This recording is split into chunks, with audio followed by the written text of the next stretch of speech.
கற்றிலை கந்தனி உன்னை மறவே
என்ன லைட்டா பேசுவீங்க. ஏன்னா நாங்க வந்து அமைதின்னு சொல்லிடுவோம், நீங்களும் அமைதியா தான் உட்காந்துருப்பீங்க. எங்களை போற ஊர்ல அமைதி அமைதின்னு சொல்லி சொல்லி பழக்கமா போச்சு. அப்புறம் மாமா நாடகம் ஆரம்பிச்சாச்சு, எல்லாம் அமைதியா உட்காந்துருக்காங்க. இதுக்காண்டி எதிர்த்து போக சொல்றீங்களா இல்ல குப்புற படுக்க சொல்றீங்களா? உட்காந்துருக்கான மரியாதையா சொல்லணும். ஏன்னா நம்ம கிராமமான கிராமத்தை பார்க்க முடியும். அருமையான கிராமம், நாடகத்தை ரசிக்கக்கூடிய கிராமம், நாடக கலைஞர்களுக்கு மரியாதை கொடுக்குற கிராமம், நாடகத்துக்கு முக்கியத்துவம் கொடுக்குற கிராமம். ஏன்னா சில ஊர்ல பொச்சக்கயிறு கட்டிருப்பாங்க, தப்பு எஸ்டிஓபி. ஆமா, ஆனா நம்ம ஊர்ல கட்டல. என்ன காரணம்னா ஆண்கள் பெண்கள் எல்லாத்தையும் ஒண்ணு உட்கார வச்சிருக்காங்க. எதனால? உங்க மேல நம்பிக்கைனால.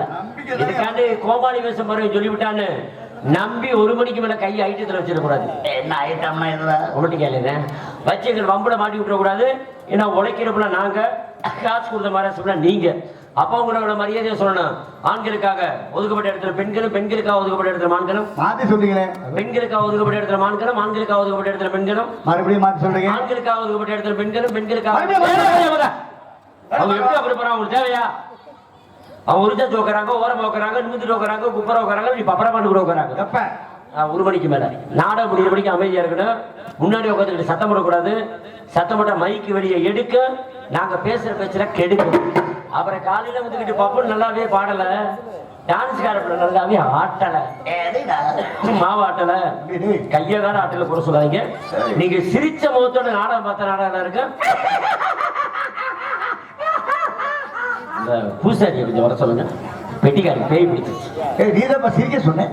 சிரிக்காதீங்க, பயிலுக்குள்ள பயப்படுறாங்க. முன்னாடி அவங்க நம்மளை பயப்படுத்துறா போதா? அது மாதிரி இல்லாம முன்னாடி உட்காந்து அமைதி காத்து நாடகத்தை பார்க்கணும்.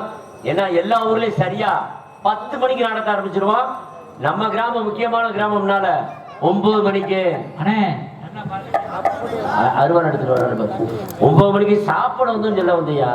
ஏன்னா ஒவ்வொரு ஊருக்கும் ஒரு வித்தியாசம். ஆமா, இப்ப மதுரை பக்கம் நாடகம் ஒரு 20 கிலோமீட்டர்ல சரியா டயத்துக்கு வந்துருவோம். இந்த தூரமா நாடகம் வாங்கிடுவோம் பாருங்க, அறந்தாங்கில இருந்து அங்கிட்டு பாத்தீங்கன்னா கட்டுமாவடி. அப்ப என்ன ஆகும்னா மதுரையில இருந்து 4 மணிக்கு கிளம்புவோம். அந்த கிளம்புற நேரத்துல ஒரு 10 நடிகர் 1 நடிகர் வராம லேட் ஆயிடும். அப்ப என்ன ஆகும், ஊருக்கு அந்த 11 மணிக்கு போவோம். போனோன்னு பாத்தீங்கன்னா நாடகக்காரங்களுக்கு கொடுக்குற மரியாதை ஊர்ல அப்படி ஒரு மரியாதை. எப்படி ஒரு பெருசு வண்டிகிட்ட வந்துகிட்டு ஏப்பா நாட்டுக்கு நல்ல பணம் சொல்லியிருக்கிறார்கள். கல்வியை சிறந்த இடதுமை கணவன்களுக்கும், கட்டியிருந்த பெரியவர்களுக்கும், இடதுமை தாய்மார்களுக்கும், வருங்கால வாலிபர்களுக்கும், எதிர்கால இளைஞர்களுக்கும், தம்பி லைட்டா வாலி, இடதுமை தாய்மார்களுக்கும், வருங்கால வாலிபர்களுக்கும், எதிர்கால இளைஞர்களுக்கும், நாட்டு மொழி பொண்ணாக ஆக்கத்துடுகின்ற விவசாய பெருமை மக்களுக்கும், மண்ணு போல அயராது பாடுபாடு பாட்டாளி வருகிறதுக்கும், சுற்றுப்புறட்டாரத்து நாளத்தை கடந்த கல அன்பர்களுக்கும், நண்பர்களுக்கும், நாடகத்துக்கு வந்தவர்களுக்கும், நாடகத்துக்கு வராதவர்களுக்கும், வயதுக்கு வந்தவர்களுக்கும், வயதுக்கு வரப்போக காத்து கல்யாணம் ஆனவர்களுக்கும், கல்யாணம் துடித்து பிள்ளை பெற்றவர்களுக்கும், அந்த ஆக்ஷன் நாடகத்துக்கு வந்தவர்களுக்கு, நாடகத்துக்கு வந்து சில முக்கியமான வேலைகளை பார்த்து கொண்டிருப்பவர்களுக்கு முக்கியமான வேலை வந்தவங்களும் பல வேலை இருக்கும். சில பேர் சாமி கும்பிடணும்னு வருவாங்க. ஆமா, தர்ம முடிவு சொல்றாங்க. சில பேர் ஊருக்குள்ள சொந்தக்கார வேலை பார்த்துட்டு போடுவாங்க. சில பேர் வந்து தேவையில்லாம தொலைன்னு பேசுவாங்க, அப்புறம் படுத்து தூங்கிடுவாங்க. சில பேர் வந்து பிடிப்பாங்க, பிடி சிரிட்டு அதை வச்சுக்கிட்டு அனுப்பாங்க. கங்க சில பேர் திருப்பிக்கிட்டு வைப்பாங்க. என்ன சொல்றீங்க? 100 சீரட்டு பத்த வைப்பாங்க. ஆனா கொஞ்சம் விவரமான இருக்க போடாது சொல்றீங்க. கூட்டத்தை குசு போடுவாங்க. கூட்டத்துல கொலவனா கூட சொல்லிடுவாங்க, குசு போற விஷயம் மட்டும் சொல்ல மாட்டாங்க. எப்படி? ஏன் மான பிரச்சனை. யாரு பார்க்க எல்லாரும் பார்த்துட்டா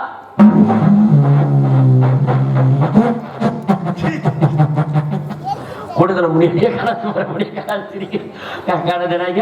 ஆனா மனுஷனுக்கு 4 ஆசை 100 வாங்க வா அப்படி எப்படி சொல்லி தெரியுமா?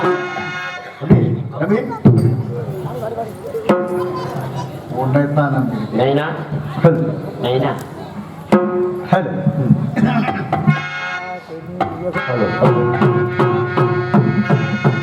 ஆசை 100 வகைவாள் இன்னொரு சுவைவாள், ஆசை 100 வகைவாள் இன்னொரு சுவைவாள், போதுமனா போது வரவா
என்ன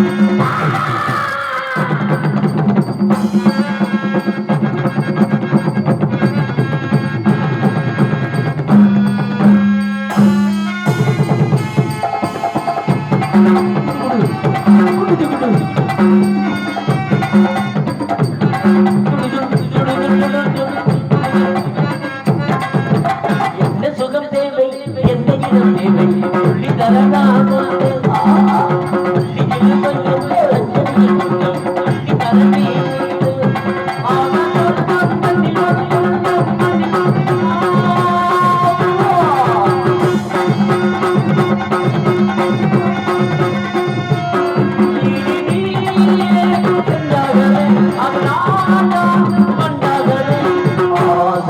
வகை போது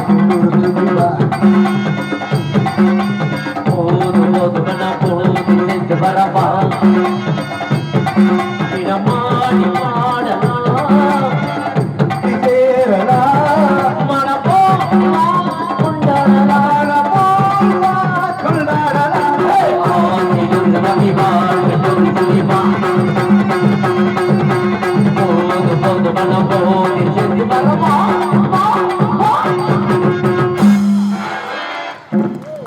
கைதடிய அன்பர்களுக்கும் தாய்மார்களுக்கும் வணக்கம். ஏன்னா ஒரு கிராமத்துல பபுனோ டான்ஸரோ பெட்டிக்காரரோ நாரதரோ ராஜபட்டம் ஸ்ரீபட்டம் எல்லாம் ஒரு நல்லா பாடினாலும் புராணங்கள் பேசினாலும் நல்லா ஆடினாலும் கை தட்டுற கடமை உங்க கடமை தான். ஏன்னா ரசிகர்கள் தான் முகம் பார்க்கும் கண்ணாடி. உங்களை வச்சுதான் நாங்க, எங்களை வச்சு நீங்க கிடையாது. ஏன்னா ஆரவாரம் பண்ணாதான் நாடகம் நல்லா இருக்கும். எனக்கு என்னன்னு கம்முன்னு உட்காந்துருந்தீங்க, நாடகத்தை ஓப்பி அடிச்சு 2 மணிக்கு முடிச்சு 3 மணிக்கு மாதிரி ஓடி போயிடுவோம். ஏன்னா வந்திருக்க நடிகர்லாம் அருமையான நடிகர்கள் வந்திருக்காங்க. இன்னைக்கெல்லாம் சாதாரண நடிகர் கிடையாது. அமைப்பாளர் யாரு? அழகர் அண்ணன். அப்படி ஒரு நாடக சிறந்த அமைப்பாளர், சிறந்த நாடக அமைப்பாளர் அழகர் அண்ணா அவர்களுக்கு ஜோர ஒரு கைத்தட்டி தட்டீங்கன்னா கொஞ்சம் நல்லா இருக்கும். ஏன்னா அந்த வள்ளி திரும்ப நாடகம் மட்டும் கிடையாது, ஹரிச்சந்திர மேனகண்ட நாடகம், சத்யால் சாவித்திரி, பவளக்குடி, மதுரை வீரே, முத்தாலமே, தூக்கி சின்ன கருப்பு பெரிய கருப்பு போட்ட நாடகம் அனைத்து நாடகம் நடித்தவர் யாருன்னா அழகர் அண்ணன் தான். அந்த அமைப்பாளர் இருந்தா தான் நாடகம் நல்லா இருக்கும். பெட்டி அருண் மாமா தான் வரணும், மிருதங்க சிங்கத்துறை தான் வரணும், ஆண்டோட சக்திகள் தான் வரணும். இப்படி ஒவ்வொரு நடிகர்களும் எந்த மேடைக்கு நல்லா இருக்குங்கிறது நாடக அமைப்பாளர் தான் தெரியும். அவருக்கு தான் முதல் ஒரு நன்றியை தெரிஞ்சு சொல்லிடுறோம். இது 100க்கு 100 உண்மை. நன்றி, வணக்கம். அதே மாதிரி பாத்தீங்கன்னா நீங்க நாடகங்கள் பாத்தீங்கன்னா சிவன் ராத்திரிலிருந்து எந்த கலையை அழித்தாலும் நாடக கலையை அழிக்க முடியாது. ஏன் சொல்லுங்க? இப்ப பாடல் நடத்துறீங்க, ஒரு 3 மணி நேரம் நடத்துறாங்க, ஒரு பாட்டை போடுறாங்க, ஆடுறாங்க, உள்ள ஓடுறாங்க. கச்சேரி நடத்துறாங்க, பாடுறாங்க, 3 மணி நேரத்தில் முடிச்சு ஓடி போயிடுறாங்க. கரகாட்டம் நடத்துறாங்க, அது 5 மணி நேரம் 6 மணி நேரம் நடத்துறாங்க. ஆனா நாடகம் ஒண்ணு மட்டும்தான், நாங்களே ஆடணும், நாங்களே பாடணும், நாங்களே பேசணும், நாங்களே சிரிக்க வைக்கணும், நாங்களே சிந்திக்க வைக்கணும். என்ன காரணம்? எந்த கலையை அழித்தாலும் நாடக கலையை அழிக்க முடியாது. அதான் 100க்கு 100 உண்மை. இதுல நாடகத்துல ரொம்ப சிரமம் யாருக்கு தெரியுமா? நடிகர்கள் தான் கிடையாது, பக்கம் எடுத்த இசைக்கலைஞர்கள் தான் ரொம்ப சிரமம். ஏன்னா பெட்டிக்காருக்கு ரொம்ப சிரமம். அவரும் 10 பாட்டு பாடி பேர் வாங்கணும். வர நடிகர்ல இருந்து, பபன் டான்ஸ்ல இருந்து, நாரதர்ல இருந்து, வள்ளி இந்த ராஜபாட்டுல இருந்து, இல்ல கிராமத்துல இந்த பாட்டை பாடுங்க அந்த பாட்டை பாடுங்க, யார்கிட்ட அதிகமா சொல்லுவாங்க? ஆறுமணிய கலரிசன் தான். ஏன்னா அவர் தான் நாடகத்துல எங்களுக்கு தந்தை. யாருன்னா பெட்டிக்கார் தான். இது உண்மையான விஷயம். அதனாலதான் எந்த கலையை அழித்தாலும் நாடக கலையை அழிக்க முடியாது. இது 100க்கு 100 உண்மை. அதே மாதிரி பாத்தீங்கன்னா இந்த சிவன் ராத்திரிலிருந்து நாடகம் ஆரம்பிச்ச நாடகம் எங்களுக்கு சத்தியமா இந்த தர்மமுனீஸ்வரர் சாமியாரே சொல்றேன், புரட்டாசி வரைக்கும் நாடகம் புக் ஆயிடுச்சு. ஆமா, ரெஸ்ட் எல்லாம் கிடையாது. என்ன காரணம்? இந்த காலத்துல உட்காந்து நாடகம் பாக்குறது ரொம்ப ஒரு முக்கியமான விஷயம் தான்.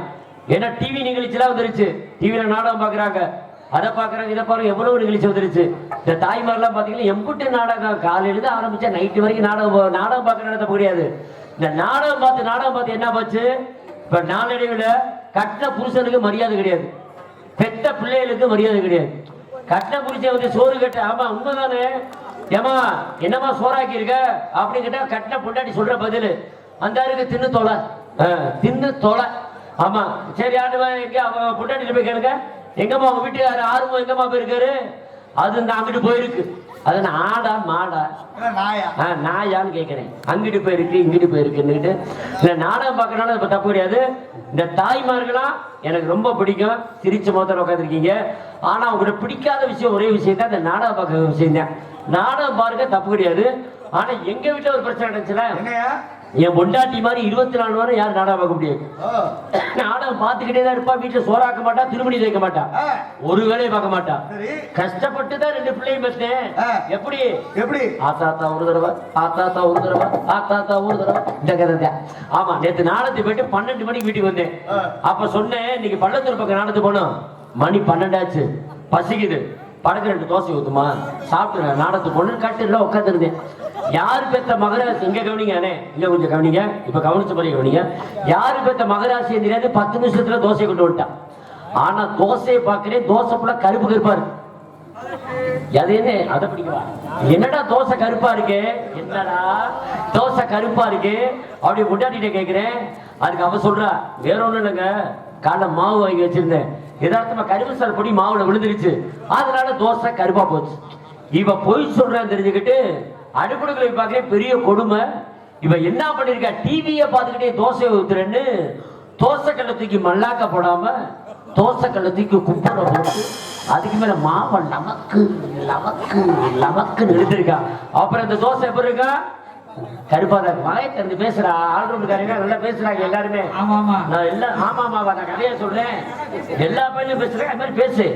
ஆமா சரி, இவதான் அப்படி கூறு வெட்டி அப்படி பண்ணிட்டான்னு எங்க அம்மா கூப்பிட்டு, மா பசிக்குதுமா, ஒரு 2 இட்லி மான்றேன். 5 நிமிஷத்துல எங்க அம்மா 5 இட்லி சுட்டு கொண்டு வந்துருச்சு. அதானே பெத்த தாய். தாய்க்கு பின் தான் தாரம். உலகத்துல தாய் மாதிரி உலகத்துல எதுவுமே ஈடாகாது. இது 100க்கு 100 உண்மை. ஆமா. ஆனா இட்லியை பாக்குறேன், இட்லி பூரா மஞ்சளா இருக்கு. என்னடா மஞ்சளா இருக்கு இட்லின்னு எங்க அம்மாட்ட கேக்குறேன். எங்க அம்மா சொல்றாங்க, வேற ஒண்ணு இல்லப்பா, காலைல மாவு வாங்கி வச்சிருந்தேன், யதார்த்தமா மஞ்சப்பொடி மாவுல விழுந்துருச்சு, அதனால இட்லி மஞ்சளா போச்சு அப்படின்னு எங்க அம்மா ஒரு பொய் சொல்றாங்க. தெரிஞ்சுக்கிட்டு அடுப்படைகளை பார்க்க பெரிய கொடுமை. என்ன கொடுமை? எங்க அம்மா டிவியை பார்த்துக்கிட்டு இட்லி ஊத்துறேன்னு இட்லி தீனில ஊத்தாம, சத்தியமா சொல்றேன், எனக்கு பொம்பளை பிள்ளை பிறந்து 3 மாசம் ஆச்சு. சரி, அந்த பிள்ளை வீட்டுல 3 நாளா வயிற்றால போய் கிடந்திருக்கு போல, எனக்கு தெரியாது. இட்லி தீனில மாவு ஊத்தாம யாருக்கு யாருக்கு 2 பேத்துக்குமா? ஆர்வணிகள் அருண்மாமா அவர்களுக்கும் எனக்கும் வீரக்குடிய கருப்பை அவர்கள் 51 ரூபாய் வெளிப்படுத்துறார்கள்.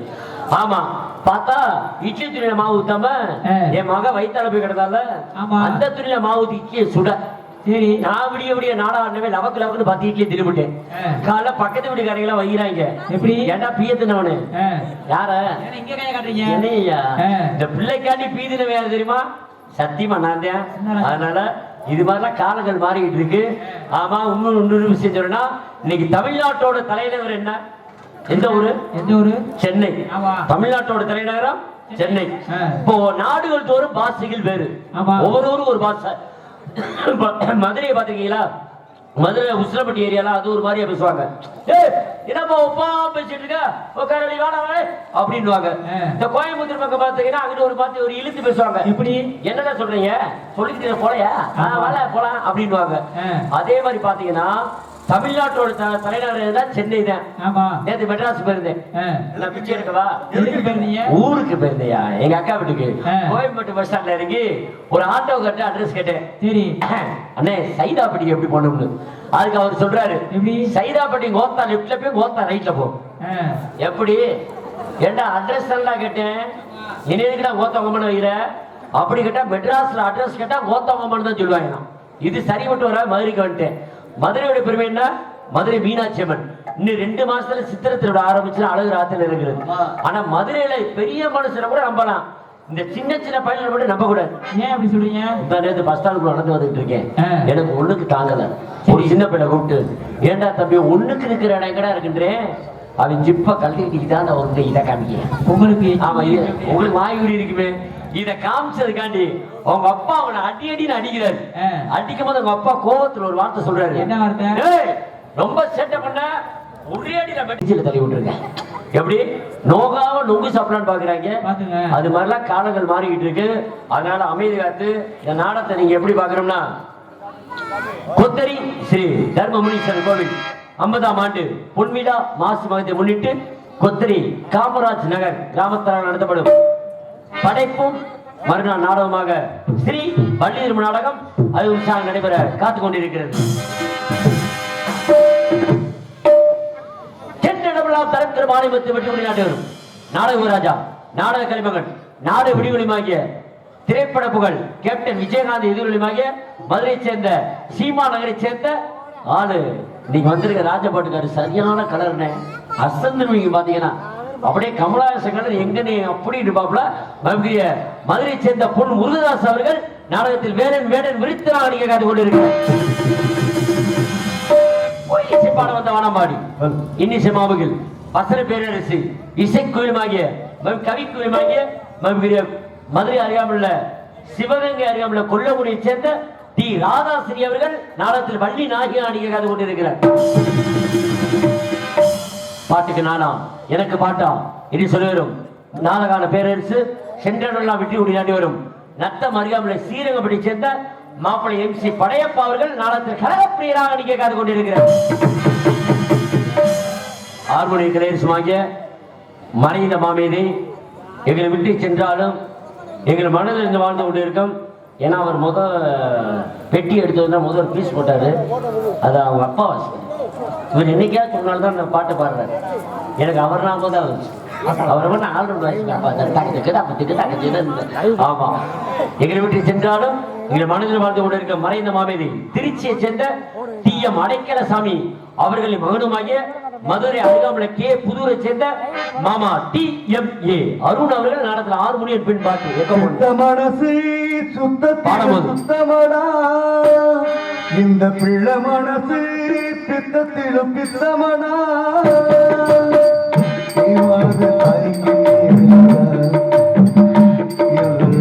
தாயவுள்ள சாமிக்கு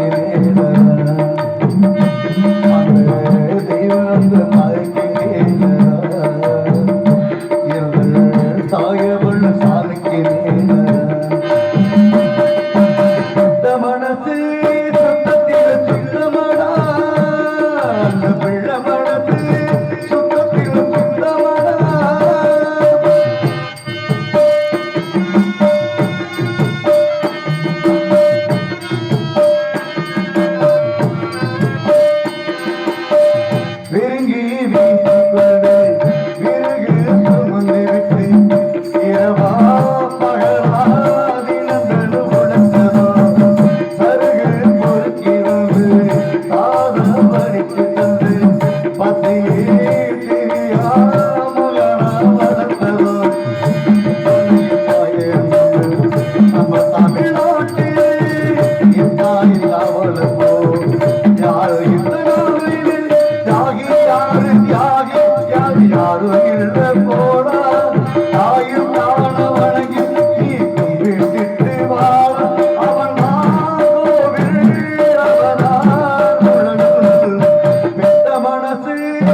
சுத்தத்தில் சுத்தமடா. தாயோட பாட்டு ராமராஜனோட பாடல் அவர்களுக்கு நன்றி நன்றிகள் வணக்கம். நல்லா ரசிச்சு பாக்குறேன். ஆமா அதே மாதிரி பாத்தீங்கன்னா அருண் மாமா சொல்ல வேண்டிய அவசியம் இல்ல. ஒரு பாட்டு பாடினா நடிகை ஆடியன்ஸ் தான் பிடிக்கணும். ஆனா நடிகர்களுக்கு நிறைய பேருக்கு அருண் மாமா பாடல்கள் பிடிக்கும். என்ன காரணம்னா அந்த பாடல்கள் இடம் வச்சு அந்த இடத்த டேஸ்டா பாடுறது ஒரு பெரிய விஷயம். அந்த அந்த டயத்தோட போய் சேர்ந்து அந்த பாட்டுக்கு அருமையான பாடுவாரு. அதே மாதிரி கிராமத்துக்கு ஏத்த மாதிரி இந்த ஒரு பாட்டு ஒரு பழைய பாட்டு பாடுனீங்களே அருமையான ஒரு 2வது பாட்டு அது மாதிரி பாத்தீங்கன்னா எப்ப எந்த பாட்டு பாடுறாரு நம்மளுக்கும் தெரியாது. அதே மாதிரி பாடல்கள்ல நடுத்தரமான பாடல்கள் அதிகமா இசையமைச்சது உங்களுக்கு தெரியுமில மேஸ்ரோ இசைஞானி இளையராஜா. இசைஞானி இளையராஜா இசையமைத்த பாடல்கள் எவ்வளவு பாடல் வந்திருக்கு. ஒரு சின்ன கேள்வி கேட்கிறேன், தெரிஞ்சா சொல்லுங்க. இசைஞானி இளையராஜா இசையமைத்த முதல் திரைப்படம் பேர் என்ன? அன்னக்கிளி.